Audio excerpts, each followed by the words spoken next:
Dear student of class 9, thank you, क्योंकि आप लोगों ने बड़ी सजगता और सतर्कता से पिछला वीडियो देखा, लेकिन अभी बहुत लोगों ने चैनल को सब्सक्राइब नहीं किया है। इसलिए मैं उम्मीद करता हूँ कि आप बाकी लोग भी चैनल को सब्सक्राइब कर लीजिएगा। ब्लू लाइन को टच कीजिए, मेरे नाम के आगे सब्सक्राइब लिखा हो उसको सब्सक्राइब कर दीजिए और लाइक भी कर दीजिए। तो चलिए, आज मैं आपको बताने जा रहा हूँ acceleration due to gravity G का वैल्यू।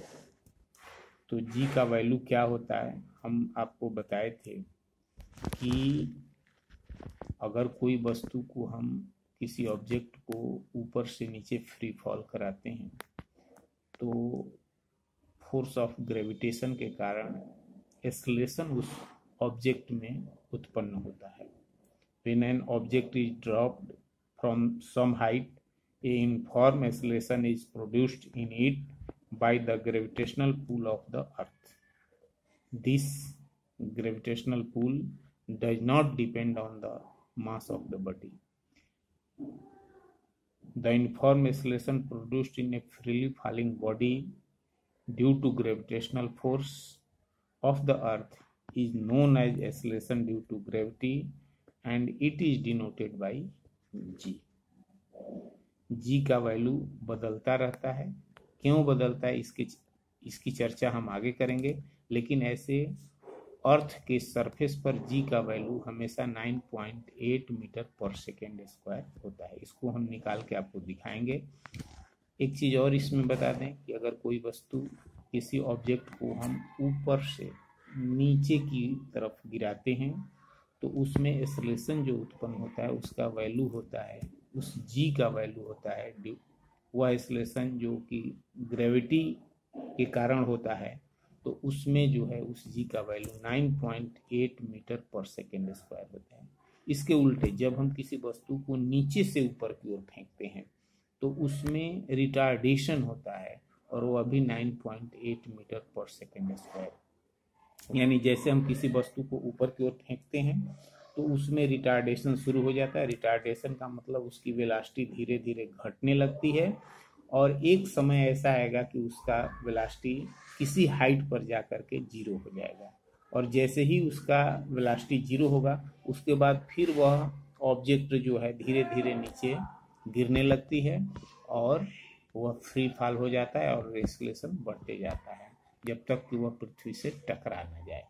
इस तरह हमने देखा कि जी का वैल्यू ऊपर फेंकने पर रिटार्डेशन होता है, यानी वेलोसिटी घटती जाती है, और नीचे गिरने पर उस जी का वैल्यू बढ़ता जाता है।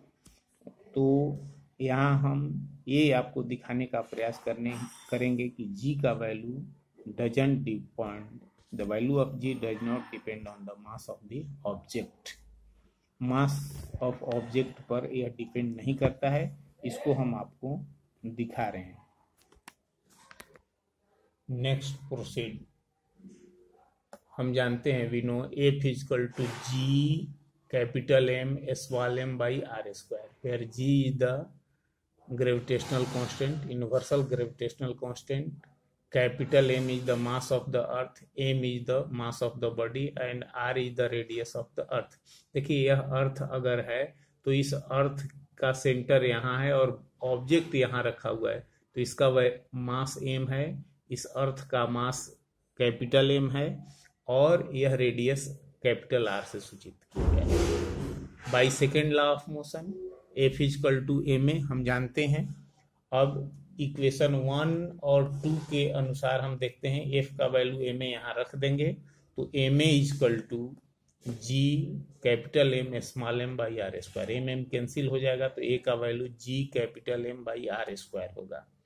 This acceleration produced by the earth is known as gravity और this gravity is denoted by जी।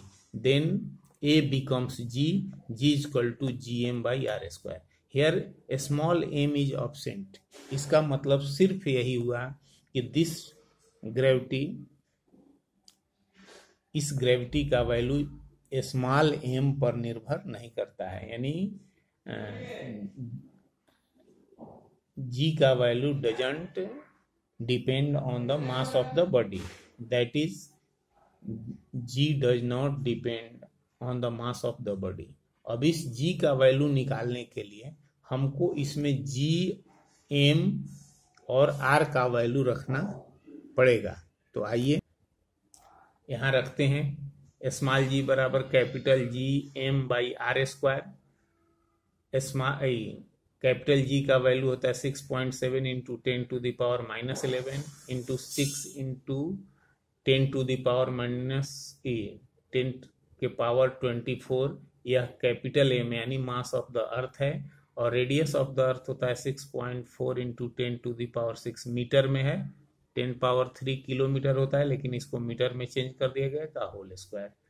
अब ये रियल नंबर जो है यहाँ बिना पावर वाला अलग कर लिए, 6.7 into 6 into 10 to the power, देखिए यहाँ बेस सेम है तो पावर क्या होगा, घट जाएगा, 24 माइनस 11 यानी 24 माइनस 11। 6.4 इंटू 6.4 दो बार लिखा जाएगा, 10 के पावर 6 इंटू 2 क्या हो जाएगा, 10 के पावर 12। आइए अब यहाँ से हम डेसिमल को हटाते हैं, तो 67 इंटू 6 60 बाई 64 इंटू 64। यहाँ पॉइंट के बाद दो अंक है, एक और एक दो, यहाँ केवल एक अंक है, इसलिए एक जीरो ऊपर बैठा दिया गया है। और यहाँ घटाने पर 13 होगा और यह 12, तो यानी 13 माइनस 12 कर दिया गया। अब इसमें मल्टीप्लाई कर दे, इसमें भी मल्टीप्लाई करके और डिवाइड कर दीजिएगा तो आ जाएगा 0.98 इंटू 10 से मल्टीप्लाई करेंगे तो आ जाएगा 9.8 मीटर पर सेकेंड स्क्वायर। इस तरह हम g का वैल्यू निकालने में सफल हो गए। Thank you.